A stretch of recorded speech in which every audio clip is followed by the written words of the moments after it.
여러분 안녕하십니까. 의정도폭의 임평수입니다. 이제 8월도 끝자락을 향해서 가고 있습니다. 그래도 여전히 덥네요. 자, 이제 산책하기 좋은 계절 가을, 9월이 다가오고 있는데요. 산책하면 경기도에서 이곳을 빼놓을 수가 없습니다. 바로 고양시. 행주산성이 있고 또 호수공원이 있는 아름다운 곳입니다. 오늘은 특별히 고양시를 지역으로 둔 두 분의 경기도 의원 모시고 이야기 나눠보겠습니다. 김달수 의원님 그리고 김영환 의원님 두 분이십니다. 안녕하세요. 안녕하십니까. 고양시 초대해 주셔서 감사합니다. 아유, 별 말씀이요. 카페 좋네요. 환영합니다. 예. 네. 분위기 어떻습니까, 의원님? 좋은데요. 난 고양시에 이런 데가 있는지 몰랐어요. 예. 저희 좀 안사람하고 다시 한번 와야겠다 이런 생각했습니다. 네. 데이트 꼭 오시고요. 알겠습니다. 자, 우리 시청자 여러분께 인사 말씀하고 우리 본격적인 이야기 한번 해볼까요? 어느 분부터 한번 인사할까요? 네. 김달수 의원님. 형님이시군요. 알겠습니다. 자, 네. 안녕하십니까. 일산 서구를 지역구로 하는 김달수 도의원입니다. 반갑습니다. 네, 알겠습니다. 정말 짧으시네요. 예. 네, 안녕하십니까. 네, 무더위와 가뭄을 잘 견뎌내셨습니까? 같은 지역구, 일산 서구를 지역구로 하고 있는 김영환 도의원입니다. 반갑습니다. 예, 환영합니다. 두 분 또 지역구에 또 재선 의원이시잖아요. 또 경기도 또 일산 고향의 또 전문가신데 서로 상대방에게 정말 배울 점, 장점. 이분은 진짜 이런 건 정말 장점이다. 짧게 대답 부탁드리겠습니다. 먼저 형님기 동생 의원님께. 예. 전 김영환 의원만 딱 보면은 집중, 한 단어 집중. 집중. 예, 어떤 현안에 대해서 딱 이렇게 집중하는 거 보면 정말 부러워요. 정말요? 네, 부러워요. 저는 그게 또 제 최대 약점이거든요. 집중을 잘 못하는 거. 어떻게 집중을 이렇게 잘하세요? 툭 빠지죠, 그냥 끝까지. 본인 뭐 맞습니까? 집중하는 거? 네, 그 사건이나 현안들이 있으면 여하튼 그 현안을 마지막까지 그냥 챙기고 결과물을 보는 것. 이게 좀 저한테는 좀 중요한 좌우명 중에 하나죠. 저는 박학다식, 여기 박학다식. 그렇죠. 자, 우리 이제 김영환 의원님, 김달수 의원님 어떤 것이 정말 장점이다. 김달수 의원님은 정말 그 창의로워요. 그러니까 이 대한민국 사회나 경기도에서 먼저 가는 것 같아요. 그러니까 화두를 던진다고 그럴까? 그래서 늘 이렇게 보고 있으면 어디서 저런 그 상상의 아이디어가 나올까? 가끔 제가 뺏어와서 현안으로 만들죠. 창의를 발휘하시고 또 집중을 발휘하시고 두 분이 굉장히 시너지 효과가 큰 것 같습니다. 여기 칭찬에 대해서 어떻게 생각하세요? 뭐 썩 그렇지는 않은데 너무 과하게 좀. 알겠습니다. 뭐 서로 칭찬하고 하기 애매하고 좋네요. 자, 본격적으로 두 분을 좀 낱낱이 파헤쳐보는 시간, 돋보기 토크 시간입니다. 먼저 우리 김달수 의원님. 김달수 의원님께서는 이제 다양한 시민사회 활동을 하시다가 정치에 입문을 하시게 된 것 같아요. 그만큼 관심이 시민단체에 이렇게 많으신 것 같은데 처음 정치에 이렇게 입문하게 된 배경, 계기 어떤 게 있을까요? 저는 오랫동안 시민운동을 했었죠. 네네. 환경운동연합. 2002년도에 그 환경운동연합에 이제 그때 당시 최열 지금은 아마도 환경재단 아마 대표이실 텐데 그분이 그때 환경운동연합 사무총장이었어요. 네네. 그때 이제 활동가들이 좀 현장, 그러니까 풀뿌리 현장으로 가서 제도권에 뒤집혀서 한번 제도를 바꿔봐라. 네네. 맨날 사무실에서 이렇게 이슈 파이팅하고 반대운동하고 그러지 말고 네가 직접 현장에 가서 한번 바꿔봐라. 저도 그때 이제 그래서 고향으로 와가지고 출마를 하게 됐죠. 지금은 녹색당으로 됐는데 그때 당시는 이제 당 형태는 아니고 초록정치연대라는 그런 그 전국적인 시민 네트워크였었죠. 거기 후보로 당선돼서 이제 정치에 지역 정치, 뭐 큰 의미의 정치겠지만 그래도 이제 저희는 지역 정치를 강조하죠. 지역 정치에 입문하게 돼서 지금까지 오게 된 거죠. 우리나라가 풀뿌리 민주 정치자니까요. 정말 중요하게 이렇게 그러니까 책상에만 앉아 있지 말고 나가라. 반대만 하지 말고 네가 한번 해봐라. 왜 이렇게 반대로 말하니? 예, 알겠습니다. 자, 우리 김영환 의원님께서는 국회의원 보좌관을 거쳐서 정치 입문하셔서 소위 엘리트 코스를 밟아오신 그건 마찬가지고. 그런 분입니다. 젊은 시절 처음 정치를 이렇게 시작해야겠다 결심하게 된 계기 어떤 게 있을까요? 알바 잠깐 뛰고 가려다가 잡힌 형국이라고 그럴까요? 사실은 공부를 좀 더 하려고 그랬습니다. 더 하려고 그랬는데 그 당시 그 송영길 의원님이죠. 의원님 그 비서관을 공개 모집했어요. 유학생을 상대로. 그래서 우연찮게 됐는데 뭐 1년 더 하자, 1년 더 하자 한 게 결국에는 이제 이 국회라는 공간에 이제 남아 있게 된 계기가 된 거고 또 나름대로 그 뭐 학교라는 것과 또 이렇게 실천이라는 영역과 이렇게 비교해봤을 때 이렇게 후회하지는 않는 그런 길이었던 것 같습니다. 그래서 이제 마지막에 이제 김진표 장관님 보좌관을 하다가 이제 지역구 출마해서 들어왔습니다. 그 스스로 이제 깨알 자랑. 그래도 유명 정치인분들의 보좌관을 다 하셨네요. 시민단체 출신에 또 보좌관님 또 출신에. 박원순 시장님 모셨었잖아요. 희망제작소도 연구원 출신이시고. 정말요? 어쩐지 약간 이미지가 또 그분하고 비슷하네. 어떻게 보면 또 스티브 잡스랑 또 느낌도 나고. 스티브 잡스랑도 또 비슷하네요. 제가 창의롭다고 그랬잖아요. 의상도 블랙. 예, 알겠습니다. 자, 두 분이 이렇게 또, 정치에 시작하게 된 계기가 또 약간 또 다르네요. 또 흥미롭습니다. 자, 이제 본격적인 의정 활동 얘기를 한번 해보도록 하겠습니다. 지난 8대 의회에 이어서 9대까지 이제 5년 정도 흘렀죠. 네. 그죠? 아유, 오래되셨습니다. 그동안 정말 내가 봐도, 야, 나 진짜 의정 활동 잘했어. 이렇게. 자꾸 칭찬을 하니까 좀 쑥스럽죠. 이번에는 김영환 의원님부터. 뭐라고 그러실까? 자랑해야 됩니다. 네네. 저는 그 5년 동안에 같은 상임위를 계속 있었습니다. 그러니까 경제과학기술위원회 한 상임위에 같이 있었는데, 그 이쪽이 여하튼 이제 그 민생 현장과 직접적으로 연관되어 있습니다. 경기도에는 63만 업체, 중소기업과 소상공인들이 있는데요. 어떻게 보면 경기도 경제정책에 대한 의회 사이드에서 이 문제를 어떻게 해결하고 대안을 내놓고 하는 그런 상임인데요. 일단 첫 번째로는 우리 민생 예산 관련돼서 소상공인 돕고 중소기업 돕는 그런 예산들 일일이 다 챙겨왔다는 것, 그거가 저한테는 좀 뿌듯한 과정 중에 하나고요. 두 번째는 이제 사회적 경제 시스템을 제도적으로 좀 완성을 시켰다는 것. 그다음에 비정규직들 보호소래 이런 것들이 제출하고 만들었다는 것. 왜 이렇게 좀 쑥스러워져가지고 제가 뭐라 할까봐. 그런 것들이 좀 저한테는 좀 자부심 중에 하나로. 아니 뭐 경기도가 기업하는 경기도 아니겠습니까? 기업 이게 비정규직 문제도 지금 많이 또 사회적 기업 말씀하셨는데 이 경기도에서 많이 불거지더라고요. 그런 일들이 가지고 그런 걸 초석을 많이 다지신 우리 김영환 의원님 아니시겠습니까? 정말 잘하셨습니다. 자 이번에 우리 김달수 의원님은 어떠세요? 난 정말 이거 잘했다 생각나는 거 있으면. 8대 때는 이제 문화체육관광 상임위원회에 있었고요. 문화체육관광이라는 게 뭐 특별히 어떤 도외시하는 분야거든요. 문화체육관광이. 그러니까 있어도 그만 없어도 그만. 근데 이제 그런 분야에 좀 더 도에서도 정책적 관심을 가지고 예산도 좀 투입하고 조직의 위상이나 그런 것도 좀 더 이렇게 한번 돌아보게 되는 그런 아마 계기를 마련했던 게 좀 기억에 남고요. 또 하나는 이제 방사능 안전급식과 관련된 조례라든가 도시농업과 관련된 것들, 그 다음에 이제 최근에 경기도에서 에너지 비전 2020을 발표했거든요. 이제 2020년까지의 에너지 비전에 대해서.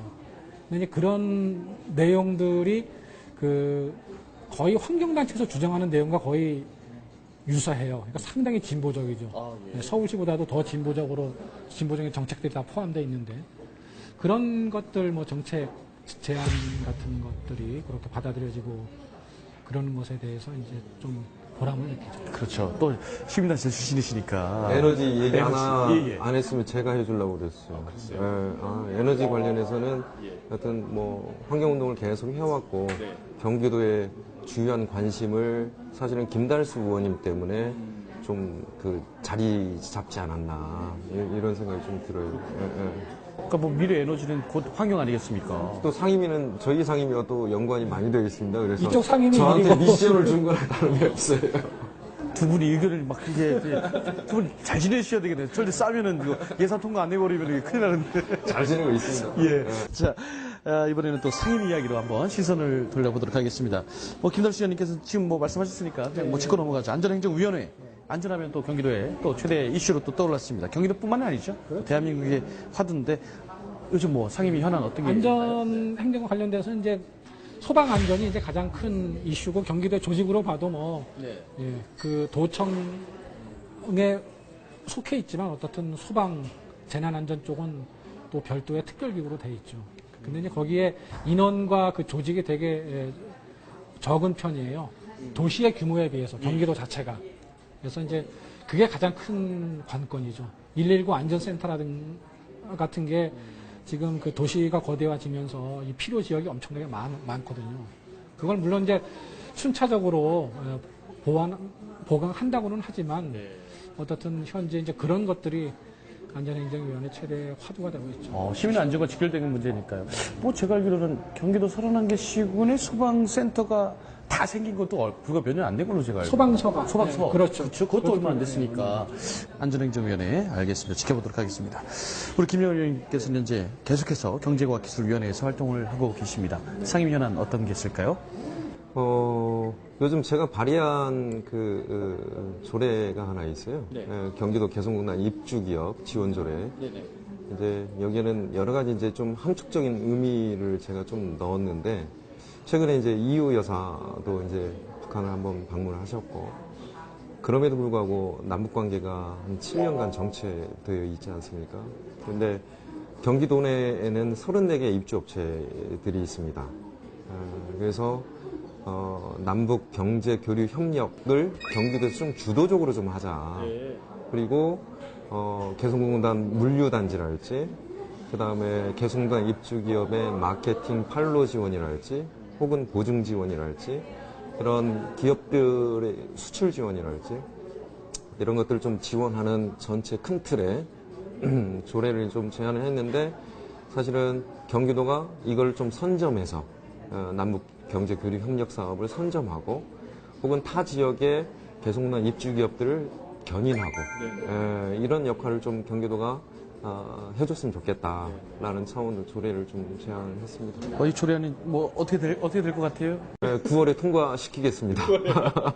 그렇죠. 뭐 아까도 말씀하셨지만 경기도는 기업하는 경기도고 우리나라를 이끌어가는 그런 경기도인데 남북의 어떤 교류 경제 교류를 좀 선점 효과를 좀 누릴 수 있는 거, 그게 또 뭐 통일의 초석이 되겠죠. 너무 크게 그랬나요?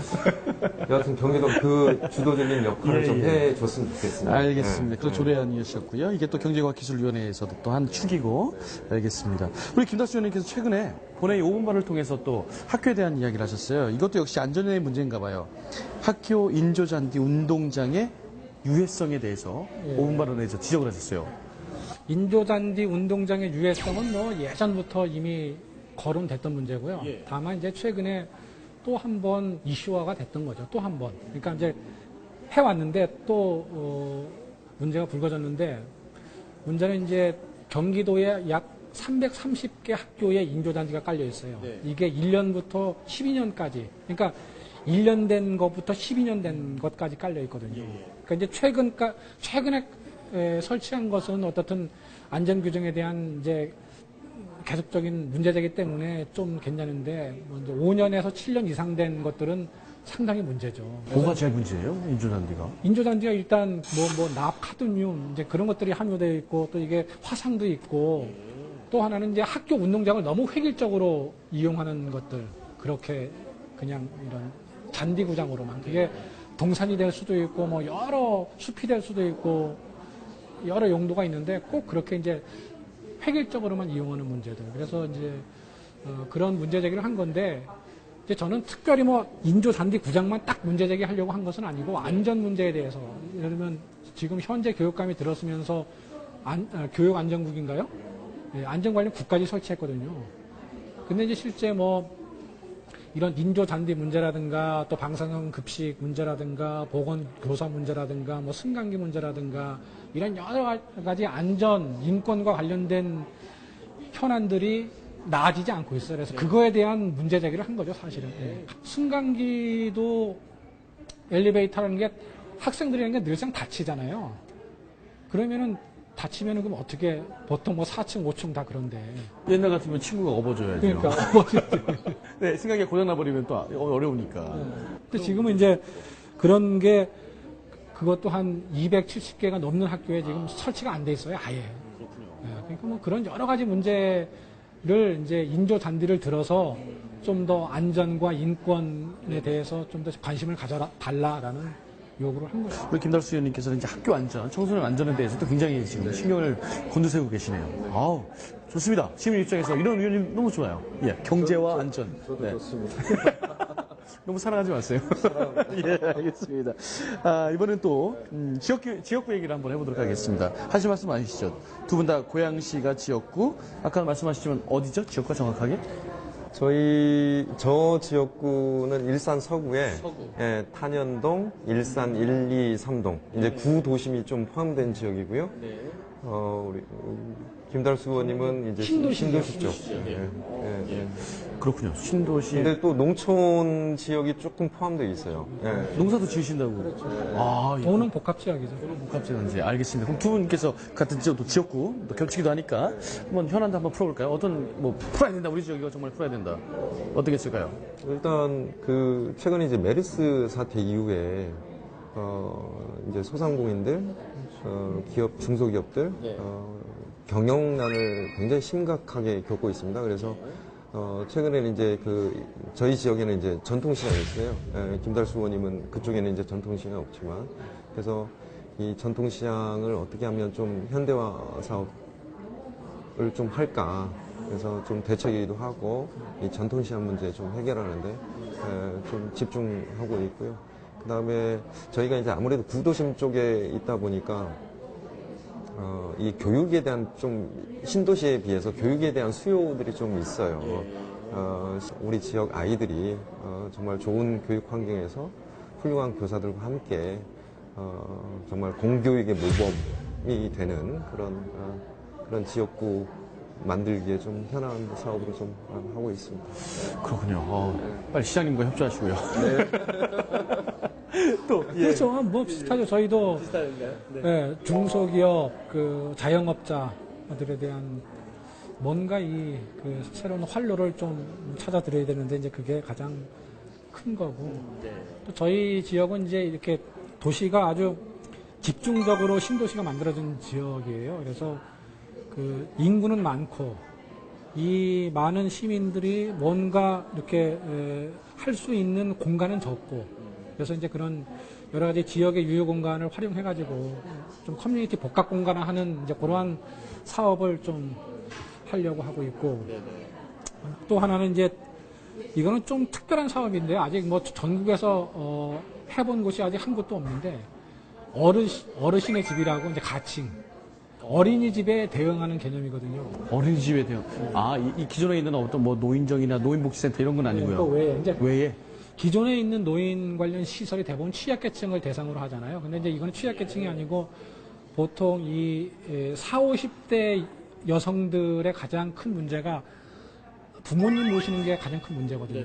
그러니까 이제 그쯤 된 부모님들은 뭔가 불편하시죠. 어딘가는 조금씩. 이른 80 되시는 분들. 그러니까 혼자 놔두고 다니기에는 조금 어렵고, 그렇다고 어디 시설에 맡기긴 취약계층이 아니기 때문에 받아주는 데는 없고, 이런 분들을 뭐 시간제로나 이렇게 같이 돌봐주고, 그래서 40, 50대 여성들이, 엄마들이 나가서 뭔가 사회활동을 하고 새로운 일을 할 수 있는 그런 집, 어린이집처럼. 어린이집이 그런 거 아니에요. 돈 얼마 내면은 그렇게 돌봐주는 거 아니에요. 어르신들도 그렇게 같이 좀 지역에서 같이 커뮤니티를 이루게 돌봐주고 할 수 있는 그런 어르신의 집, 가칭. 어린이집은 있는데 어린이집.